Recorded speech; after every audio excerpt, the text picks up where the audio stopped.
So the next topic for discussion is got to be VR.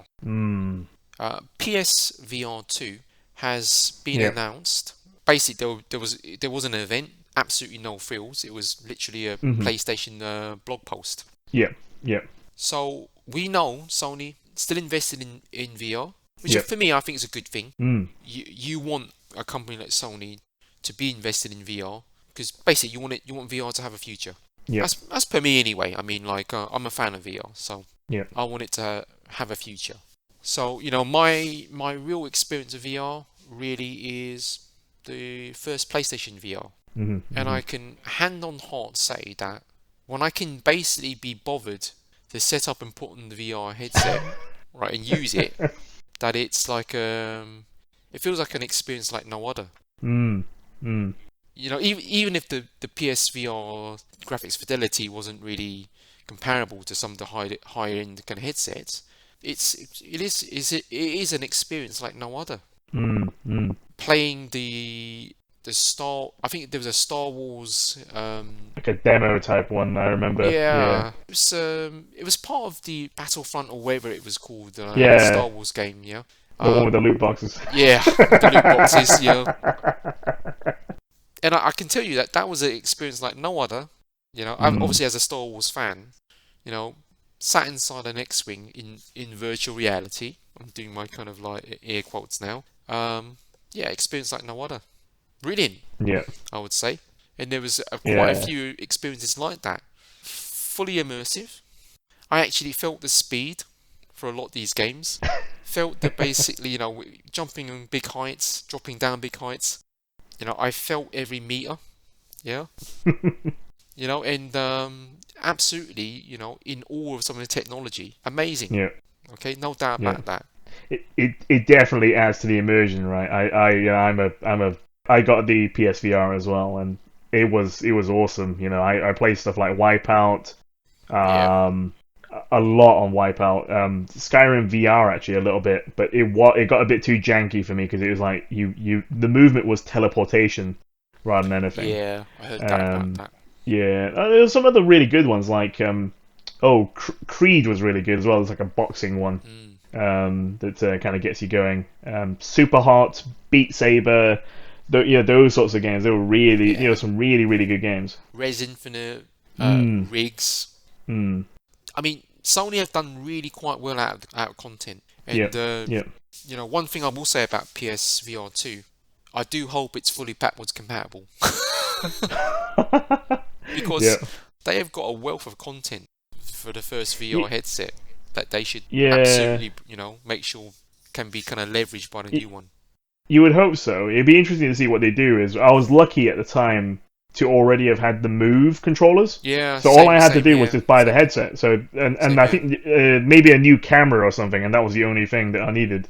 Yeah. Um, and then yeah, so it was a really good entry level setup to kind Yeah, of get yeah, in. absolutely. And that's what it was designed to be.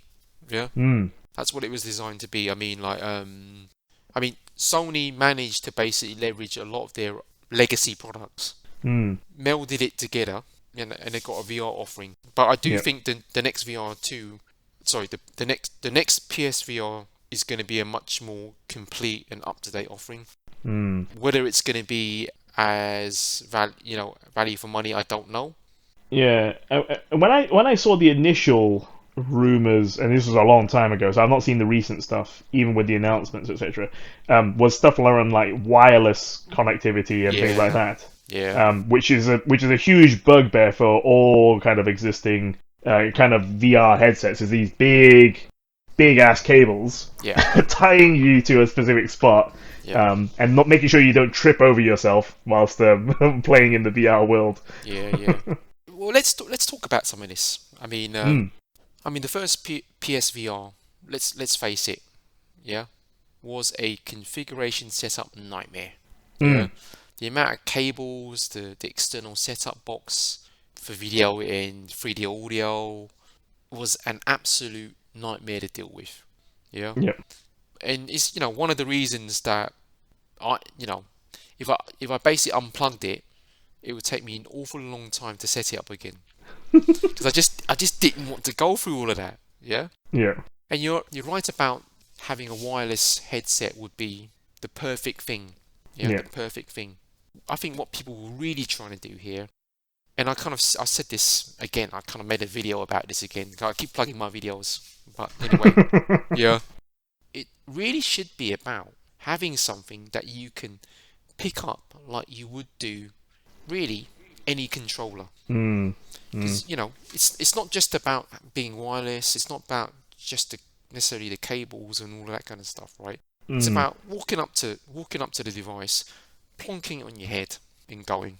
But I think that's why if it was wireless with the correct connectivity, the right amount of bandwidth to be able to, because you know what, these are really high definition displays on both eyes. So there's two signals that need to be sent in order to reflect a VR world, and that's why they need those big, thick cables. Because even HDMI probably couldn't handle it. That's why they had to create a custom kind of own You got connector. to also render both images as well.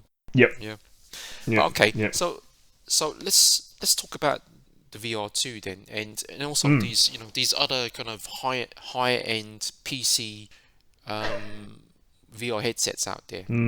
So what's been disclosed about PSVR2? It's going to be wired. Let's get that out there. It's going to be wired. It's going to have obviously better resolution. They're going to look at it ergonomically. Yeah. They're going to improve the tracking. They're going to do all those sorts of things. And obviously, behind it, they've also got a console with much more grunt, much more power. And I think also with some very specific customizations to work with VR. For instance, like the geometry engine that allows you to cull primitives. So in effect, you're basically pushing less out, or you're doing less to get the same results. Yeah. Yeah. Yeah. So Al, I actually don't think it being wired is a terrible thing. Well, I mean, I'm still fine with it being wired. It was just one of those things I think I saw on a leaked spec originally that it had something that had a wireless connection. Yeah. I actually thought to myself, as like you, that if it was wireless, it would be the best thing. It would be the most convenient thing. Yeah. But then I kind of thought about what upset me most about PSVR 1. Of course, the wires. But then we had to have a camera. Yes. Yeah, okay. There's a camera there. There's a bloody camera specifically for this thing. But was it probably... It's probably more for the Move controllers, I reckon. No, because remember you had those lights. Was it? Oh, yeah, okay, yeah, true. It was tracking all of that. It was tracking all of that. Yeah. You had this breakout box also that was there to process 3D audio, and there was also this capability. You would be in-game in your VR headset, but maybe your friend would be watching you on the screen. The separate hardware box, yeah. Yeah, did that. Yeah, and then you'd be basically having pass-through cables going from HDMI and all that nonsense. It was an absolute nightmare. I've said that already. Great experience, but setting up, my God, what a nightmare. So for me, having one cable going to the PS5, and it's going to be this USB-C, is absolutely fine. And the reason I say USB-C, as well as this USB-C connector being at the front of the PS5 anyway, is that there was this standard called Virtual Link for PC graphics cards that worked off USB-C that allowed you to connect your VR headset via one cable. And obviously these PC VR headsets are quite high end, so obviously much higher resolution, into the back of the graphics card. So that's what I think is going to happen. If they could just have one cable. It's an improvement. Yeah. It's a massive improvement. Dude, it's a massive improvement. Yeah. And on the topic of VR headsets, I have started looking at the PC ones because, with the laptop that I've recently purchased as well, I was thinking it'd be quite nice to take really push it to some of its limits as well with some VR games, because I did purchase a while back things like Elite Dangerous that would be quite nice to play in kind of a VR setting. I think a lot of the PC headsets are still wired. Yeah, I think there's one. There was one or two it's the recent Facebook one, the Quest or something, Oculus Quest. but it requires you to sign up to have a Facebook account active or something. Yeah, yeah. There's There's all some sorts of restrictions quirks on it. like Yeah, that. and it's Yeah. actually really. When I looked at the price, even on Amazon right now, it's actually quite well discounted. It's about $300. It's yeah, $300. it was Standalone headset. £240 when I could see it online. Yeah, So I was it's the half Quest tempted. 2, isn't it? But I'm actually, going back to the whole wireless kind of situation. I'm actually not sorry it's not wireless because at least it's going to be reliable. True, because Yeah. rather than playing with a wireless technology Yeah. to prove it can actually Yeah, handle. yeah, absolutely. I don't think wireless technology is there yet for that sort of thing. Yeah, yeah, Not pushing that amount of data. So I'm glad it's wired. yeah. The other thing is, you could probably offer a wireless option, a paid for wireless option as an add-on. And the reason I say that is there's the HTC Cosmos. It's a PC based VR headset. Came out in 2019. Quite Yeah. high end. It's also wired, Mm-hmm. but you have an option to add wireless to it Oh, if you want. okay. Yeah. Yeah, you can do it, So it's an option. But you know what? I think a single wire would be a step forward, because I think what Sony should really focus on, more than the hardware specs, more than the resolution, even the field of view and the refresh rate, is really ease of use Yeah. and barrier to that thing being used every single day that you have it. If they can crack that, they've got a mass market product. Yeah. If they can't crack that you need a degree in engineering to use the bloody thing, then forget about it. VR will basically stay in the dark ages. Yeah. They've literally got to have something that you can walk up to and put in your head, switch on the PlayStation, and you're done. Yeah. Nothing else. That's what I think really the focus should be this generation. Because you know what, Al? I can basically accept, right, lower fidelity graphics. I can accept, lower refresh rates. I can accept not the best, field of view. But I just can't accept it being such a drama to put on a VR headset. That's what's going to stop me using it. It's not going to be the resolution and all that other stuff. It's going to be how much effort is it going to take me to put this headset on and play something. How immediate is it?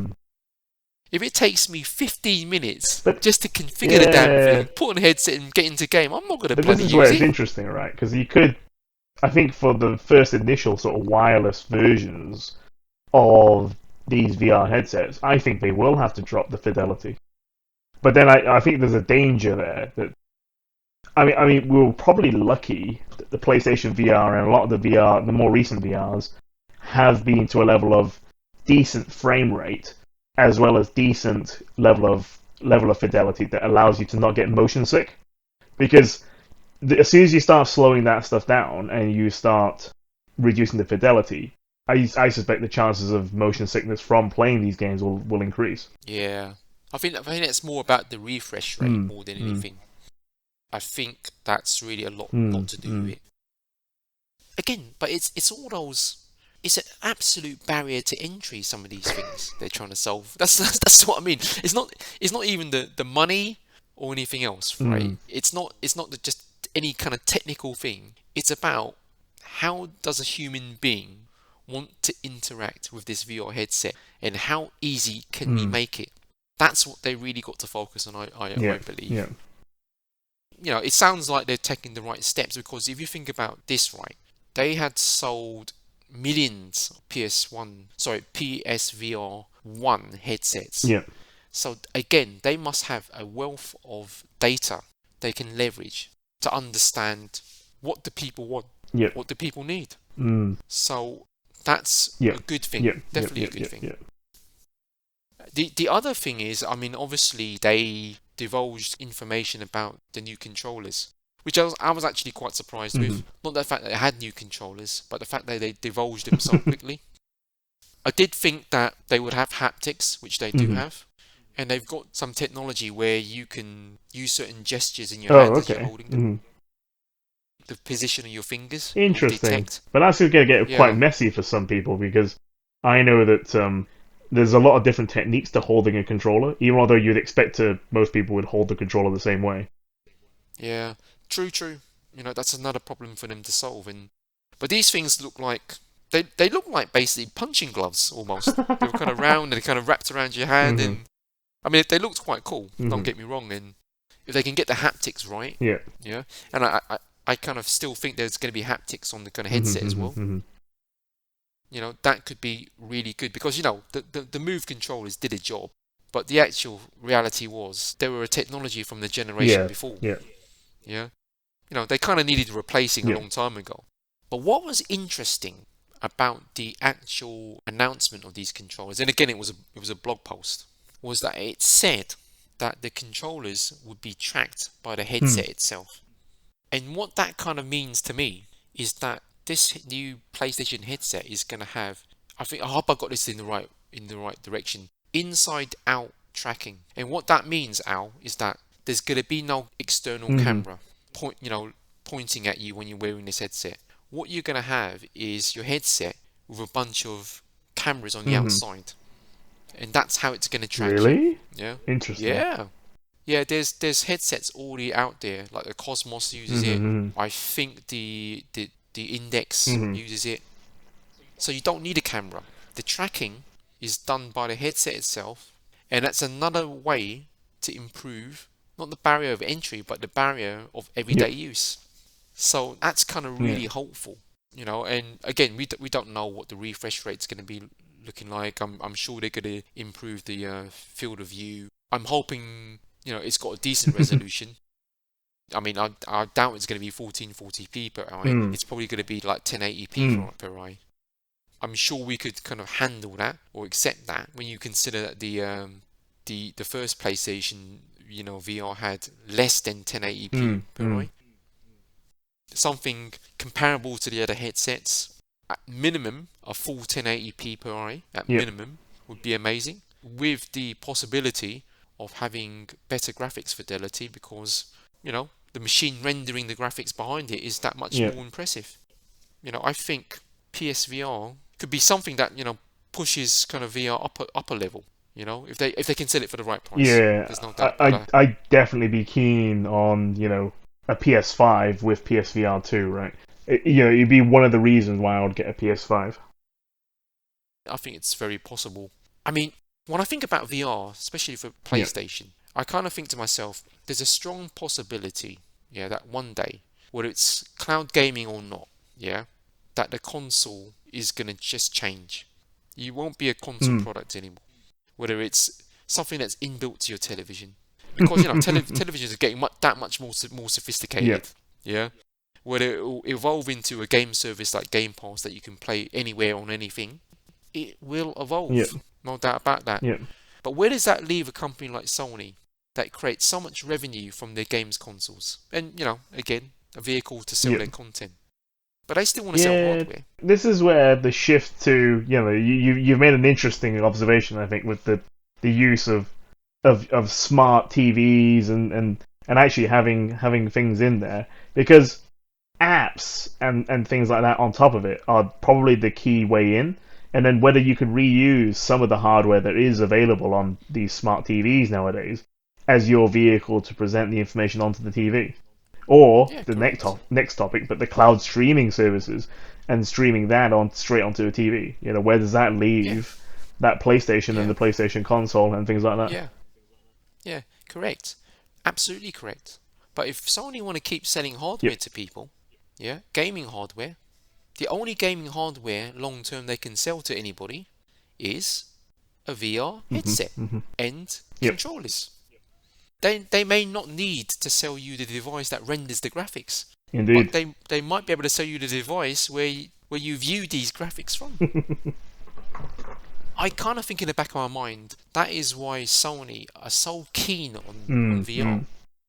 Because at some point, based on the model they decide to follow, they may need to leave the kind of traditional console business model behind them.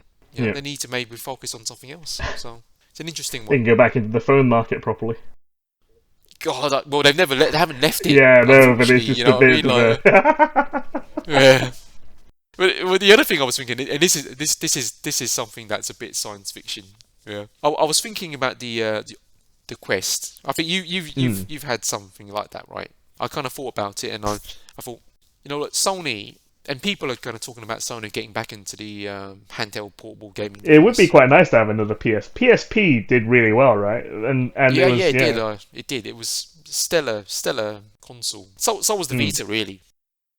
Why would Sony get back into it? I mean, it's Nintendo dominated. It's smartphone dominated. But if they really wanted to get back into that in some shape or form, my personal opinion is, right, rather than doing what Microsoft are doing with the Xbox Series X plus Xbox yeah, Series S, their cycle maybe should be their newest console, like a PS5, and then the generation before that becomes a portable mm, device. And the reason they can do that now is because they're now on the x86 ecosystem. They're running that, so there's some continuity there. And then you'd have a device where you'd have some ready-made games that you could play on the yeah, move. Granted, they might not be all optimal to play on the move, but the majority, I'm sure, would be. hmm You get a serviceable experience, and you would not need to necessarily worry so much about developing software. There wouldn't be such an emphasis on that. Maybe you can focus on just developing the first party stuff yeah, or the second yeah, party stuff. But in addition to that, why not have this kind of small handheld device as the back end or the grunt for a really cheap VR mm. device? Like those Samsung devices where Oh you yeah, just put yeah, your yeah, phone in yeah, yeah, there. yeah, yeah. Yeah? Why not Mm, do that? Because not only have you got the PS4, standard kind of games, but you've also got a back catalogue of VR yeah. games. But So why not do yeah, but this? this is what I'm thinking is that the phones, and I've been playing with this idea as well, is that using the phone to stream stuff onto a big 4K TV because actually it's more powerful than a lot of, um, how should I say, 4K viewers, 4K kind of setup tops right next to your TV. Actually, your phone is probably more powerful, at least the Yeah, kind of yeah. the most modern ones. And actually, can you Oh, the just flagship, yeah, the flagship yeah, phones. Yeah, exactly, definitely. yeah, and using some of those things to kind of send across. Mm, definitely. I wonder if Sony are even Mm, looking at this. To my mind, the upfront investment of software anyway would be a little bit less. They'd have a kind of unique selling point over and above maybe kind of a Switch if they could implement the kind of VR part, and it could be absolutely cheap enough for it to be viable. So, yeah. it's a bit of science fiction, but there you go. I like a bit of science fiction now and again. Keeps it interesting, you know Yeah, what I but mean? I think they also should think about, being well, maybe this is more the phone manufacturer's problem, but making your phone literally be a booster for graphics or booster for CPU or booster for, just being able to hook into additional power that's on there when you're probably not utilizing it and you're on a, you're working on your own desktop or laptop and using it as a almost like boost as like a flash drive to boost stuff or something. But you need, you need the right kind of ecosystem Mm. for that, don't you? It needs to be well planned. You need the right kind of IO connectivity. It's like, that is a big investment actually. No, but then you should be able to, okay. So if you go to push it a bit further, we'll go back to the crypto mining thing. Is rather than mining on GPUs, you're all mining on your phone. That'll be the next thing, Hal. Yeah. Next podcast, right? There'll be a story about banks and banks of kind of high end, kind of flagship kind of smartphones, all crypto mining. But this time with 1,000 fans pointing at them, not 100. Yeah. And no way for them to detach the screens very easily either. That'll be the next Yeah, thing. Okay. Well, with that said, I think we yeah, should kind of move on. We set the scene nicely for future VR conversations, and when more information comes out of PSVR yeah, 2, maybe it will be time to really do a more direct comparison with what's in the yeah, PC market. We're talking about a device that should be between 300 to 400 pounds, euros, or dollars, versus some of the higher end PC stuff that goes up to about yeah, $1,000, pounds or euros. So it would be an interesting comparison. yeah. I'm hoping. And again, this is because I'm probably looking for one on the PC kind of end. Is things that would push to that similar price point that PlayStation is doing. But yeah, I know the Quest is close, but I don't know if it's necessarily the right one for me. Yeah, I mean, obviously the Quest is the most value for money. The Cosmos that I was talking about, that's about six Yeah, hundred yeah, pounds, and the Index is a yeah, thousand yeah, pounds. Back before this whole issue with supply and demand and where else, that was a price of a reasonable yeah. PC. One thing I will also say is that it's surprising how many VR headsets there have Mm, been. Because when I did some background reading for the podcast, I realized that, my God, there's been so many VR yeah. headsets out there. I mean, it's just not the handful. Mm, You're talking, I mean, at least 20, mm. if not more. Yeah, but An there's been, I astonishing amount. guess, most of them are kind of isolated to a few brands, right? HTC, Oculus, and those sorts of things. Yeah, and obviously Valve created their own one, um, and then a few other ones. If you argued that Samsung and the things they did with the phone headset gear, Well, yeah, that's where the surprise mm, comes, Al. If you look at the mm, list, there's some well-known PC mm-hmm, makers who have tried their hand at uh-huh, releasing a VR headset. a kind of VR headset. Yeah, a VR headset. It's more than you think, and I was actually incredibly surprised when I kind of read the Mm, list, mm. and I thought, wow, those guys did it. Try to do it as well. Well, Because it was the next big thing for mm, a long while. yeah. But anyway, I think we've talked long enough about VR, and I think it's high time we move to our last topic,